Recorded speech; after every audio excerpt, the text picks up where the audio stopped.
जय जय श्री राधे कृष्णा। सभी भक्तों को भगवान ने 16,108 कन्याओं से विवाह किया।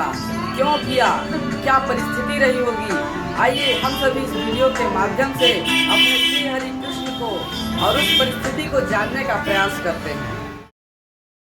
तो हर बार की तरह शुरू से शुरू करते हैं।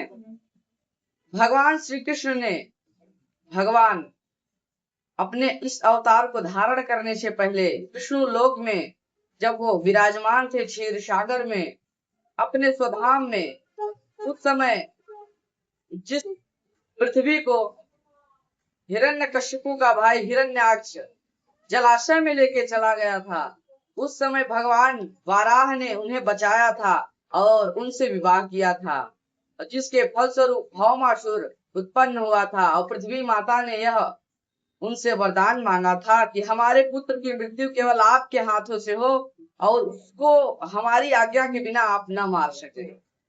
और एक वरदान उस भौमासुर ने प्राप्त किया था कि जो अपने स्त्री के साथ मेरे को युद्ध में हराएगा, मैं उसी से ही मेरी मृत्यु होगी।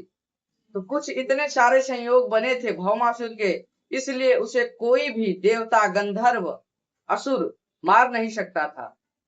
तो यहाँ पे उसका आतंक इतना बढ़ चुका था कि वह इंद्र का छत्र छीन लाया और इंद्र का ऐरावत छीनने का भी प्रयास किया।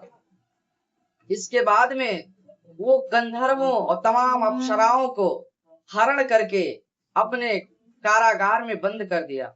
उसका संकल्प था, भौमासुर का संकल्प था कि जब 1,00,000 कन्याएं हो जाएंगी तब मैं उन सभी के साथ विवाह करूंगा। लेकिन अभी 16,000 ही हुए थे। तो इस पे वह और भी गंधर्वों को, राजाओं को लूटता रहा। और इसी समय इंद्र पहुंच गए कि देखिए प्रभु, भौमासुर हमारे ऐरावत हाथी को लेना चाहता है, आप कुछ कीजिए। तो भगवान उस समय सत्यभामा को अपने साथ में रथ पे बैठाकर और निकल पड़े। और सत्यभामा को साथ में क्यों ले गए? पहली बात कि सत्यभामा जी जो है वो पृथ्वी की अवतार हैं और उन्हीं की आज्ञा से ही भौमासुर का वध करेंगे। और दूसरी बात यह है कि भौमासुर को वरदान है कि जो अपनी स्त्री के साथ युद्ध में आएगा उसी से उसकी पराजय होगा। तो इसलिए भगवान सत्यभामा को साथ में ले गए और सत्यभामा के इशारे पर भगवान ने भौमासुर को मार दिया। इसके बाद में भगवान उस कारागार में गए जिसमें उन्होंने, उस भौमासुर ने 16,000 कन्याओं को एकत्रित कर रखा था। ध्यान दीजिएगा, श्रीमद् भागवत महापुराण में 16,000 का प्रमाण है और विष्णु पुराण में 16,100 का प्रमाण है। 16 स्त्री सहस्त्राणी शतमेकम ततोधिकम, इस प्रकार का विष्णु पुराण में प्रमाण है कि 16,100 और श्रीमद् भागवत महापुराण में 16,000 का वर्णन आया है। और आप सभी की जानकारी के लिए हम इतना बताना चाहेंगे कि कल्प भेद से ऐसा होता है। और आपको यदि कल्प भेद का मतलब नहीं मालूम है तो आप हमारे चैनल पर कल्प भेद का पूरी तरह से विस्तृत रूप से विश्लेषण किया गया है, आप वहां पे जाके कल्प भेद का अर्थ समझ सकते हैं। आइए कथा की ओर आगे बढ़ते हैं। तो इसके बाद में भगवान ने वध किया। सारी स्त्रियों ने कहा कि हे भगवान, हम आपके साथ विवाह करना चाहते हैं। भगवान ने कहा कि हम आप सभी के साथ कैसे विवाह कर सकते हैं। तो उन सभी स्त्रियां रोने लगी और उन्होंने कहा कि हम असुर के यहाँ इतनी दिनों तक रहे हैं, अब इस संसार में कौन होगा जो हमसे विवाह करेगा, हमारी तो जिंदगी व्यर्थ हो जाएगी। तो इस सिचुएशन में, इस समस्या में भगवान पड़ गए।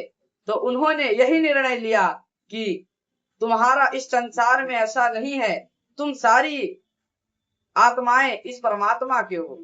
तो भगवान ने उन सभी के साथ विवाह किया। एक आश्चर्य की बात और बताएं, जिस समय भगवान ने इन सभी से विवाह किया, नारद जी को लगा कि भगवान 16,108 पत्नियों को रखते कैसे हैं, चल के देखा जाए। भगवान नारद द्वारिकापुरी में पहुंचे और उन्होंने जैसे ही एक कक्ष में प्रवेश किया, भगवान वहां पे विराजमान थे। उन्होंने दर्शन किया और जैसे ही दूसरे कक्ष में जाने को किए, वहां पे भी भगवान है और कहते हैं कि नारद जी अभी अभी आ रहे हैं, बताइए। इस प्रकार से वो जितने भी कमरों में गए, जितने भी, उस सभी में भगवान उनको एक नए रूप में मिले। अर्थात भगवान सभी के पास में हर समय विराजमान है। और यदि हम और आप भी विराजमान हो सकते हैं तो एक से अधिक कीजिए, लेकिन यहाँ पे ध्यान दीजिएगा, भगवान सर्वशक्तिमान है। उन्होंने सबके साथ एक ही समय पर, एक एक ही मंडप पे, एक ही समय पर 16,000 से भी विवाह किया था। धन्यवाद। राधे राधे।